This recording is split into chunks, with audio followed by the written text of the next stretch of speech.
viewers, welcome to Dailies on TVRC. My name is Felicia Chinyere Iberi, and with me on today's news is Akitunde Sune Vincent. with me is the Punch newspaper. And with me is the Vanguard newspaper. And on the front page of Vanguard newspaper, Adamu says federal government can borrow till eternity. It will lead to disaster, says NECA, Atiku, Labour Party and others. Strike. Again, federal government has to meet in hand in deadlock. Expose kidnappers, other criminals get monetary reward, says Akeredolu, the Ondo State Governor. AFCC secures 2210 conviction in 8 months. Chinese premier acknowledges slowing economy, cites unexpected shock. Reforms. We have strengthened internal control mechanisms to improve governance outcomes, says Governor Hinua. A Doctors of Nasarawa Information Commissioner demands 100 million naira ransom. 19-year-old monarchs graduates from high school could also be seen on the front page of Vanguard newspaper. Atiku wicked feuds unnecessary, says Body Judge. Nigeria will save 2 trillion naira from eliminating malaria in 8 years, says Buhari. And again on the front page of Vanguard newspaper, ex-IBB spokesman Duro Onabule dies at 83. $1 billion fashion industry. We are local but must be global in mindset. Maureen Obaweya, creative director of Maureen O. And again, on the front page of Vanguard newspaper, security of life and property, the Nigerian police crime prevention. You could also read that story on our Vanguard newspaper. Wife in critical condition after husband mistress machete attack. 4 students drowned at Elegushi Beach in Lagos. 9 died, 13 injured in Bauchi auto crash. That story is also on the front page of Vanguard newspaper. US visit. This is international news. US visit. We are ready to resist invasion, says Taiwan ambassador. Immunocal formulated for improved health, says Olagunju. Nigeria makes slow progress in child health indices, NBS, UNICEF. So, Ms. Felicia, let's commence from this. Okay. 4 students, they just recently concluded WAHEC.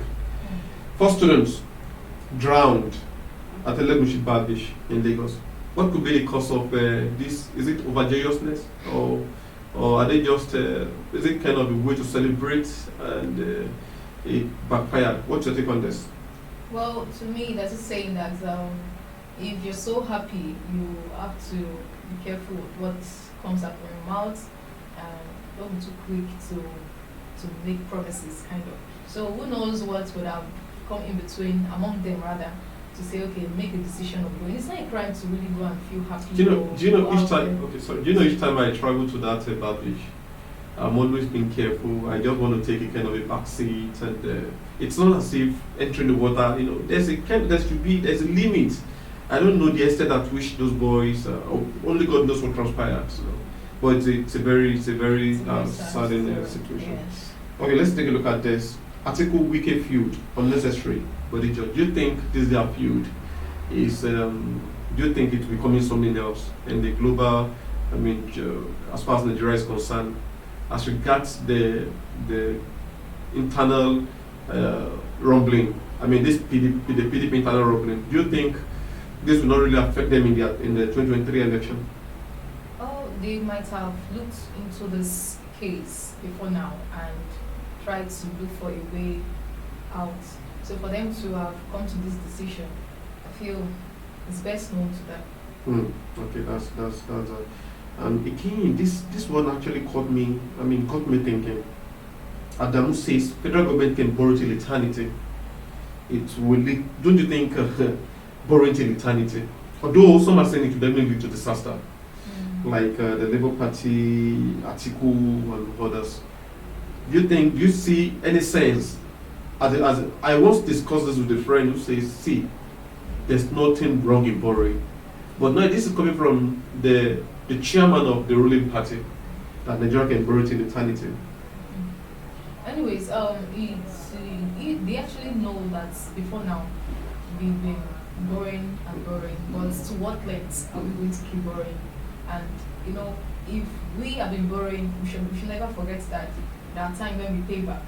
But are we ready, or do we really have enough resources, or what it takes to really pay back when the time comes, or are we just borrowing and banking it somewhere and not really making use of it too? So it tells a lot. It's actually a very strong test. This IMF, international, this Monetary Fund, and the World Bank generally, maybe perhaps Africa country thinks they are Father Christmas, that they just give them the money and well. Finally, let's take a look at this strike. Again, federal government has some meeting hands in deadlock. That's too bad. For months now, these kids they've been at home, and this seems to be a kind of an endless there's an endless solution to this strike of it. Well, to me, the thing is, I don't think they actually have plans to allowing the students to resume, because if they keep pushing it from one end to the other end, who are those suffering? The students. So what future are they trying to build? Because if you do not educate the child now, you are creating another danger for your children who are not yet born.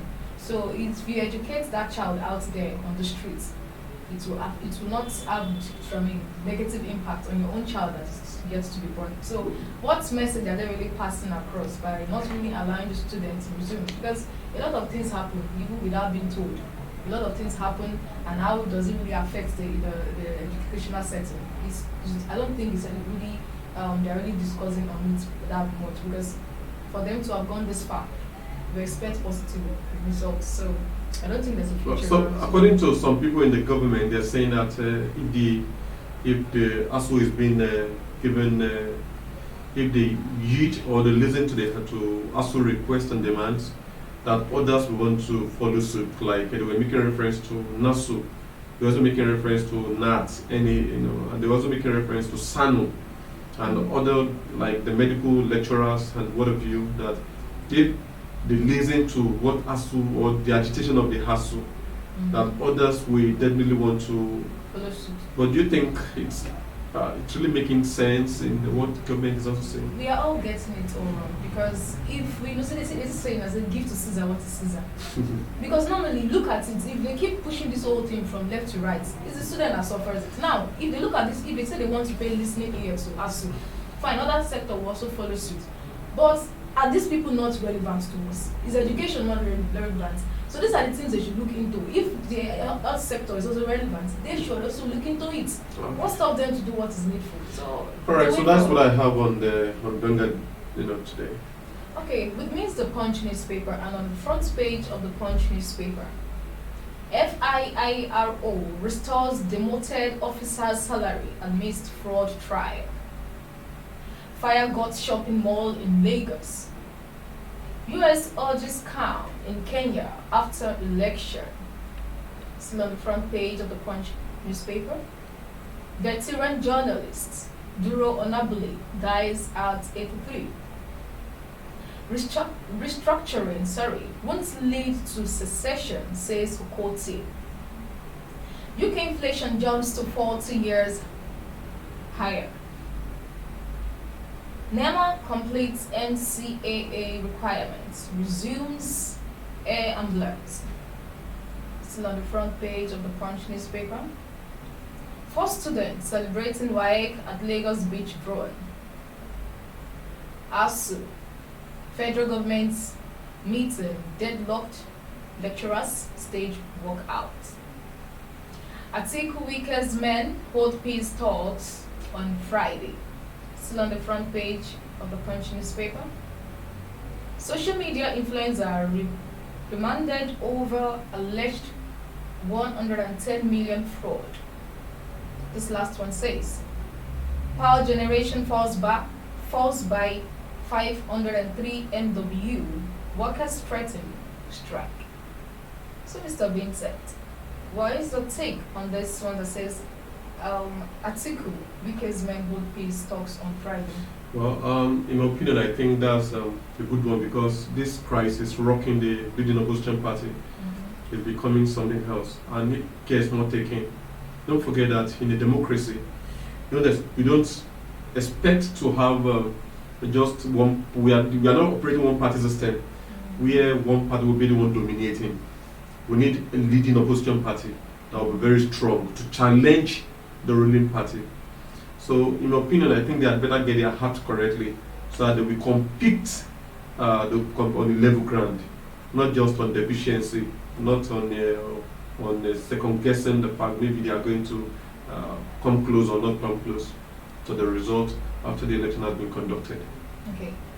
This one says restructuring won't lead to secession, says Okoti. What's the thing?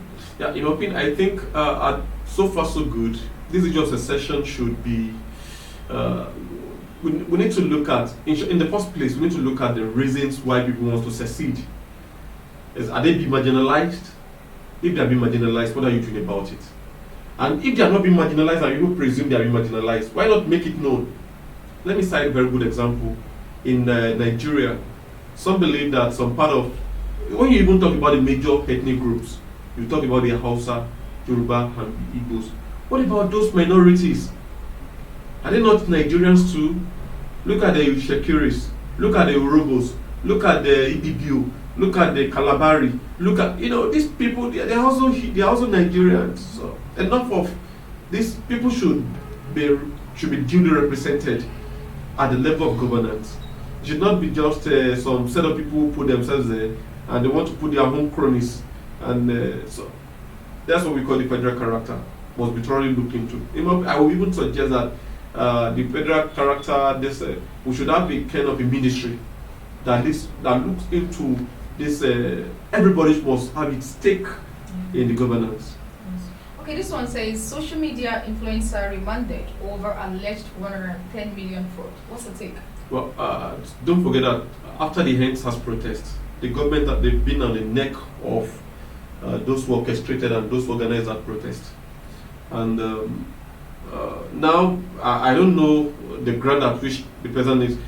I just hope this will be done before a competent court of jurisdiction, so that they will definitely look into it. If it's just a kind of a frivolous accusation, it should be set free. But I think so far so good. The government is actually scared of those who can check the media to for the greater good that we are all expecting. Okay. So viewers, we now come to the end of today's news. Please join us same station, same time. Bye for now.